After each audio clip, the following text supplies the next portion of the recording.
I wasn't ready.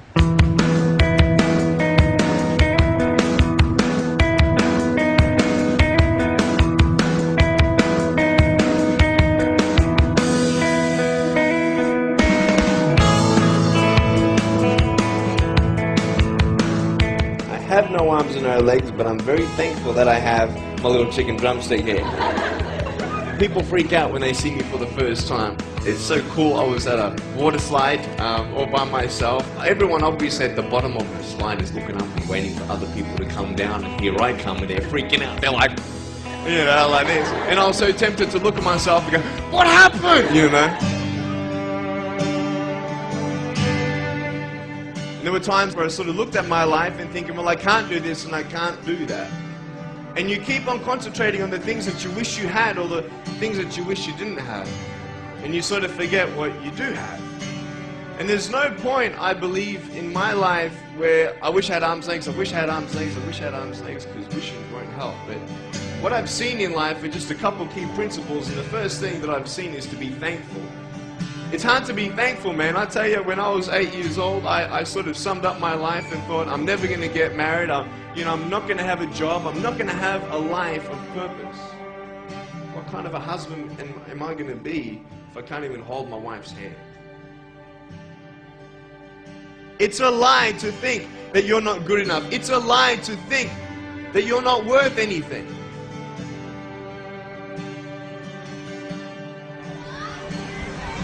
One more. Woo! It's freezing. I can't feel my hands. I love life. You know, so many people come and say, how come you smile so much? And I'm like, well, it's a long story. But it's very simple at the same time. You see, it's very hard to smile sometimes in life. There are things that happen that you don't know and you don't understand, and you don't know if you're going to get through it. You know, you go through your storms in life and you don't know how long this storm's going to be. And today I want to share with you some principles that I've learned in my life that you can use in yours.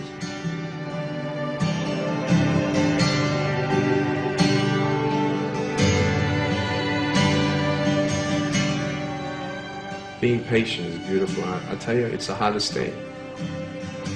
But I realize I may not have hands to hold my wife's hand, but when the time comes, I'll be able to hold her heart. I don't need hands to hold her heart. You know, it is scary to know how many girls have eating disorders. It is scary to know how many people are just angry at life because of their situation at home and angry at others. It's scary to know how many people actually feel like they're worth nothing. Every single girl right here, right now, I want you to know that you are beautiful. You are gorgeous just the way you are. And you boys, you're the man. On this DVD, I share my experiences in life of how I've overcome challenges and seen a new, fresh perspective in life. To be thankful, to dream big, and to never give up. I speak to children, youth, and adults about key issues and principles that I've applied in my life that has given me the strength to conquer all that comes before me.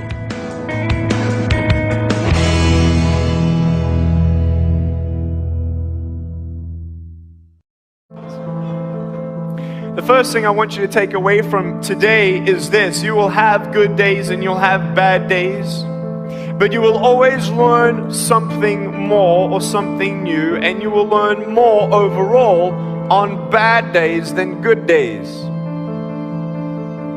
You will learn more about yourself, you'll learn more about relationships, you'll learn about life and principles, and it'll build your character.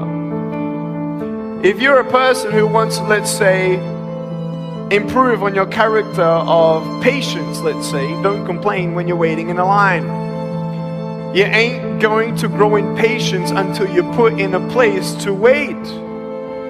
It's like you go into a gym and, you're walking through the front doors and, you tell your wife or your husband, I'm going to the gym. You go into the gym and you come in 3 feet and you do a U-turn and you ride out, I went to the gym. Ain't gonna do nothing. You gotta go in there. What are you gonna do? You gotta pick up the weights. You exercise the muscles that you want to build. I stand before you without arms and legs, but a very strong man because of the bad days in my life. You know how it is. If you didn't go what you've gone through, you wouldn't be who you are today. And I'm not belittling your pain, and don't worry, I've seen pain in my life, and I've seen not only in my life, but people's lives, and people say, well, at least I have no arms, no legs, and then what am I supposed to say? Well, at least I'm not an African orphan who's dying at 4 years old, and I met that person. What about the 10-year-old girl that was bought for $700 in Mumbai and kidnapped as a sex slave to have 350 clients before the age of 13, pregnant at 12, put the baby under the bed while she works on top, abandoned by her family? After she pays her debt of $700 after 3 years with her child, she leaves on the streets of Mumbai hoping for a new life. No family, no job, no food. Her baby needs food. She gets raped, beaten up on the street. She comes back to the only way that she knows how to make money. She goes back to the brothels. She gets pregnant at 15 the second time, and then that child dies, and then 20 years old, she comes up to me. Yes, I have met this woman. She comes up crying. She says, Nick, I just found out I've got HIV/AIDS. And I got fired for being a prostitute. What do you say to that? You may have arms and legs, but unless you know 3 things. Number 1, who are you and what your value is? Number 2, what is your purpose here in life? And number 3, what is your destiny when you're done here? If you don't know the answers of any of those 3 questions, you're more disabled than I.